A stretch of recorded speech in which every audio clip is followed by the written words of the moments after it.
There's this pervasive belief that self-denial is somehow noble, that it's a pathway to enlightenment or a necessary step toward spiritual growth. We've all heard it before. Deny yourself the pleasures of the world, and you'll find true peace. But let me tell you, this idea is not just misguided. It can be downright destructive. When we deny our true nature, when we suppress our needs and desires, we're not elevating ourselves. We're setting ourselves up for a slow, painful unraveling. Think about it. Self-denial can manifest in the tiniest ways. Ever found yourself staring longingly at a piece of cake at a party, convinced that indulging is a weakness? You convince yourself that you're being disciplined, that you're taking the high road. But what about the joy of that moment? What about the laughter shared with friends over a slice of something delicious? We often think we're being virtuous, but in reality, we're just building walls around our desires brick by brick. And it doesn't stop there. Self-denial can escalate into something much more severe. It can mean stifling your emotions, bottling up your feelings because you've been taught that expressing them is a sign of weakness. You push down that sadness, that anger, that joy, convincing yourself that you're being strong, that you're rising above. But in reality, you're creating a pressure cooker inside yourself. Eventually, those emotions will find a way out, and when they do, it's rarely pretty. It's like holding a beach ball underwater. The longer you keep it submerged, the more forcefully it will pop up when you finally let it go. Then there are dreams and passions, those beautiful sparks that make us who we are.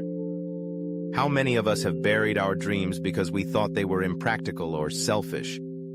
We tell ourselves that it's better to play it safe, to stick to the conventional path.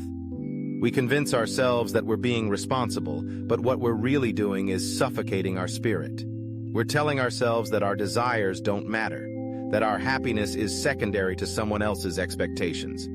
And in doing so, we chip away at our own identity, our own sense of worth. Self-denial isn't just a personal struggle, it's a societal issue. We live in a world that glorifies sacrifice and selflessness, often at the expense of our well-being. We're taught to prioritize others over ourselves, to feel guilty for wanting more, for needing more. But here's the truth. You cannot pour from an empty cup. When we deny ourselves, we're not just harming our own lives. We're limiting our ability to contribute positively to the lives of others. When we embrace our true desires, when we allow ourselves to feel and to dream, we become more vibrant, more engaged, and ultimately more capable of uplifting those around us. So, what's the alternative? It's about embracing our humanity in all its complexity. It's about recognizing that our desires, our needs, our emotions, they are not weaknesses. They are part of the rich tapestry of being alive. Instead of denying ourselves, we should be learning to navigate our cravings and feelings with awareness and compassion.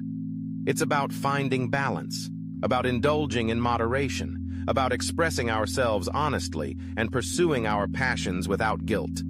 Self-denial is not a path to enlightenment. It's a detour into destruction. It's time to break free from that cycle. Let's stop hiding from our true selves and start celebrating who we are in all our messy, beautiful glory. Because in the end, embracing our true nature is the only way to truly thrive.